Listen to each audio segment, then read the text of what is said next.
Salut toi.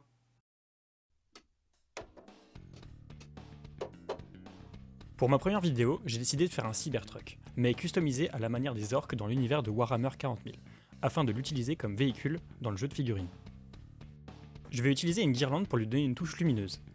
Sinon, je vais principalement utiliser des matériaux de récupération, des bâtonnets en bois et du carton pour la structure, des pailles et des bouchons de bouteilles pour les roues par exemple. Tout d'abord, je vais commencer par faire un cadre rectangulaire en bâtonnet de bois pour me donner une idée des dimensions. Il faut qu'il fasse à peu près la même taille que le chariot de guerre dans le jeu et qu'il soit assez solide car c'est la base de la construction. J'en profite pour placer le boîtier de pile maintenant. Il est assez gros et il faut qu'il reste accessible pour l'allumer et l'éteindre facilement. Petit conseil, n'hésitez pas à légèrement poncer les éléments que vous voulez assembler.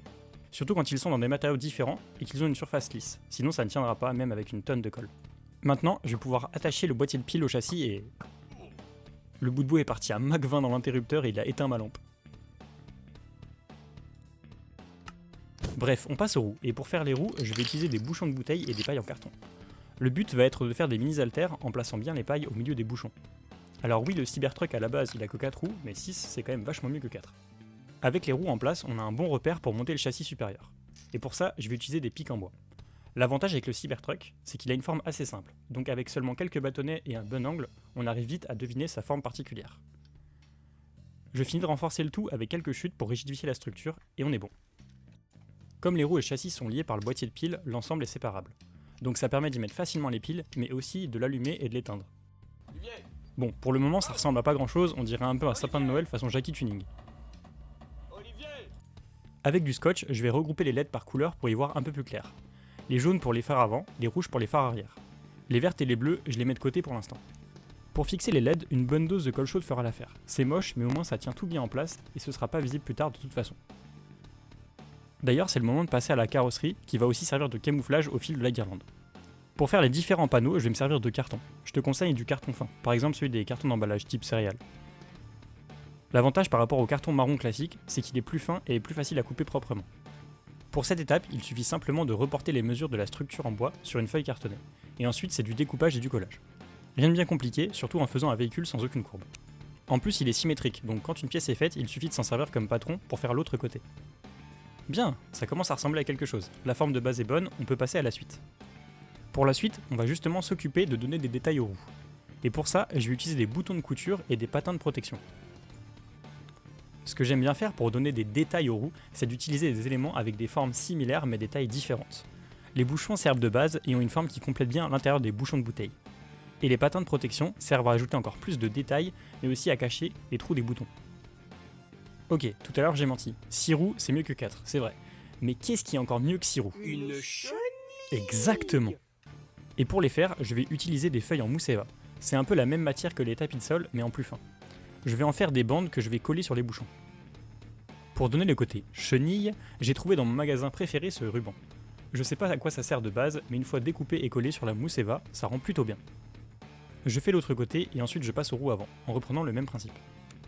Mais là, je veux faire des pneus, donc je mets d'abord une bande de la même largeur que le bouchon, et ensuite je fais des bandes plus fines que je colle par-dessus. Pour continuer avec la mousse Eva, je vais faire le passage de roue qui fait tout le tour du Cybertruck. Ma technique, c'est d'utiliser une longue bande que je colle et que je découpe au fur et à mesure, comme ça je garde la même épaisseur et les angles sont plus faciles à faire. Allez, on a fini avec le bas pour le moment, on va pouvoir ajouter quelque chose d'assez utile sur une voiture, les vitres. Et comme sur le Cybertruck de base, on va lui faire des vitres incassables. Ou pas. Pour faire les montants, je reprends du carton que je dessine aux bonnes dimensions et dans lesquels je vais faire des trous pour les vitres. Pour les vitres justement, j'utilise un bout de grillage fin que je découpe à la bonne forme et que je colle au montant. Ensuite, je fais un sandwich avec la carrosserie. Je refais la même chose pour le pare-brise avant sans oublier de prendre une bonne assurance. Pour finir avec la forme générale de la voiture, on va s'occuper des phares. Je vais reprendre l'emballage transparent des patins de protection que je vais découper et poncer. Poncer le plastique avec un papier fin va le rendre translucide et donner un effet de diffusion à la lumière. Ça va aussi cacher les LED placés derrière. Comme pour les vitres, je vais faire la technique du sandwich. Jour, nuit. Tada! Un Cybertruck tout droit sorti d'usine. Maintenant, on va l'ortifier un peu. Dis donc, Jamy, c'est quoi un... Orc. Eh bien, dans Warhammer 40 000, les orques sont des créatures brutales et ingénieuses, qui sont connues pour voler des véhicules et des équipements d'autres races, comme les humains par exemple. dans le but de les transformer en monstres mécaniques encore plus dévastateurs. La personnalisation est au cœur de leur culture de guerre, chaque véhicule devenant une arme unique imprégnée de l'esprit orc. Leur capacité à improviser et à ajouter des améliorations chaotiques fait d'eux des adversaires imprévisibles et extrêmement dangereux. D'ailleurs, maintenant que j'y pense, les orcs aiment les véhicules bruyants. Un tank électrique et silencieux, ça n'a aucun sens, mais ça me donne une idée. Bref, pour l'avant, j'ai décidé de faire une lame comme sur les engins de chantier. J'avais déjà fait ça sur un précédent bricolage et je trouve que ça rend bien. Passons à l'armement maintenant. J'ai envie de lui faire un gros canon lumineux avec les LED bleues. Je vais utiliser ce morceau de plastique qui vient d'un produit à vitre. Le petit bout à l'intérieur a une forme intéressante, je le garde pour plus tard. La partie du dessus va me gêner pour la suite, donc je la vire et je coupe le reste en deux. L'idée ça va être de faire une tourelle qui ira sur le toit. Je reprends des bouchons pour faire la base et je les trouve au centre pour y faire passer les fils. J'ai dû faire des ouvertures dans la carrosserie pour récupérer les lumières bleues. Pour le canon, je vais utiliser une seule LED. Les autres, je les mets de côté pour le moment. Bon, plus qu'à assembler tout en faisant passer les fils à travers tous les éléments. Pour compléter l'arrière, je fixe un morceau d'un Rubik's Cube cassé à la colle chaude. Comme il reste des LED et un trou à l'arrière, je vais utiliser ce petit pot comme réservoir d'énergie en reprenant la même technique de ponçage que tout à l'heure avec les phares. Je fais les trous pour y passer les fils et je scelle le tout avec une bonne dose de colle chaude. On arrive à l'avant-dernière étape, donner un côté bricolé et bordélique. Les orcs ajoutent tout ce qu'ils trouvent à leur véhicule, avec une approche anarchique. Leur style me fait penser à celui de Borderlands ou Mad Max, avec des véhicules rustiques et dépareillés, couverts de graffitis, de clous et de ferraille, transformés en armes de guerre redoutables. Du coup, je fais la même chose, je prends un peu tout ce qui me passe par la main. Par exemple, ce morceau de plastique bleu. À la base, ça vient d'une barquette de champignons. Le plastique a une forme de plaque de tôle ondulée, c'est parfait pour le style qu'on recherche. D'ailleurs, les orques ont été créés artificiellement et sont issus d'un ancien projet biologique, et ont une biologie proche de celle des champignons. Cette pièce vient d'une grappe de construction d'un Gundam, ça peut servir de rambarde ou de poignée. Encore d'autres morceaux de carton et de mousse pour faire le tour de la voiture et reboucher les trous au niveau de la tourelle.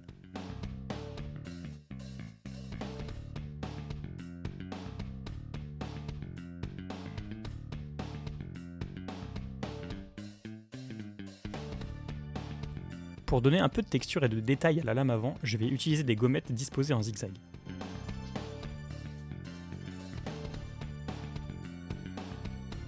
Un bon moyen pour augmenter encore le relief, c'est d'ajouter des tuyaux de différentes tailles.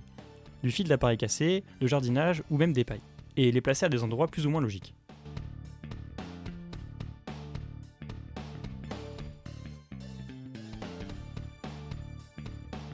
Par exemple, sur la tourelle, je commence avec un tuyau en fil de jardinage dont je réduis la taille avec un plus petit fil, que j'insère ensuite dans la bouche du canon.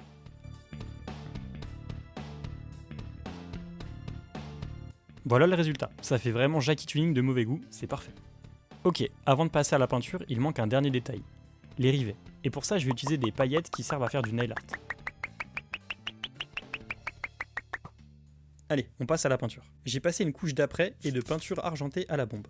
Ça fait une bonne couche de base. Je retire également les scotch de marquage que j'avais posés pour protéger les parties lumineuses et on peut passer à la suite. Maintenant, avec le pinceau, je vais commencer par le noir. C'est une des deux teintes principales du Cybertruck avec le métallisé. Le passage de roue en premier. Pour les vitres, je vais devoir faire attention à bien passer dans les trous du grillage. L'astuce, c'est de bien diluer la peinture pour qu'elle coule dans les creux d'elle-même.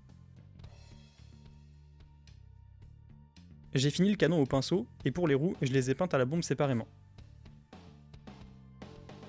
Pour donner un aspect vieilli et rouillé au métal, je vais utiliser une encre. C'est une peinture très liquide et transparente qui va aller se mettre dans les coins et teinter légèrement le reste. D'ailleurs, avant de l'appliquer, je vais humidifier les zones que je souhaite peindre.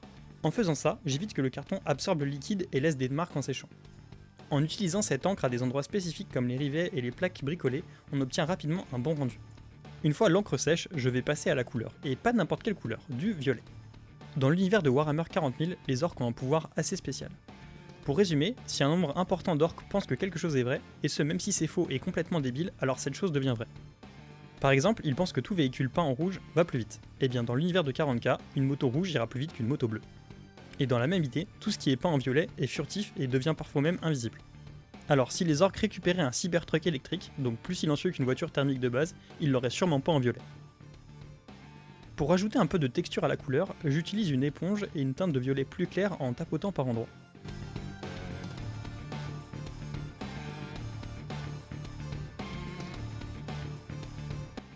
Pour les détails, je vais prendre une peinture dorée. Je vais peindre les dents et les parties que je veux mettre en valeur.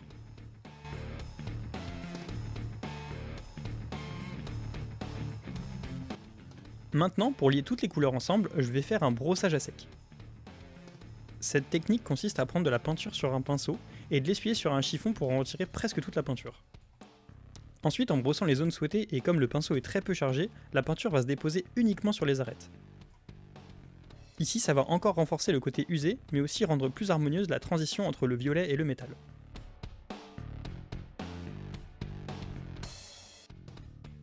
Pour ajouter une touche de rouille, je reprends l'éponge, mais cette fois avec une peinture marron.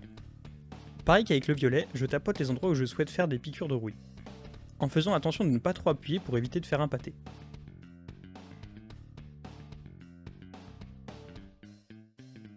Je finis au pinceau pour certains détails comme le bout du canon. Enfin, je vais ajouter de la terre sur les parties basses du truck. Je prépare une recette à base de colle à bois, de bicarbonate de soude, de gravillon, de peinture et d'un peu d'eau. Avec un vieux pinceau, je vais en déposer sur la lame avant, les roues, les chenilles et les bas de caisse. Pour finir, j'ajoute quelques touffes d'herbes synthétiques que je viens poser sur ma mixture. Et voilà, c'est fini, un Cybertruck Orc option camouflage. Avant de te laisser avec les jolis plans, avec les lumières et tout, je voulais te remercier d'avoir regardé la vidéo jusqu'au bout. J'ai mis pas mal de temps à la faire, que ce soit avec la création en elle-même, mais aussi pour le montage, la voix off, etc. Et franchement, j'ai vraiment aimé le faire. J'espère que ça t'a plu. Bref, abonne-toi, tout ça, je te laisse avec le rendu final.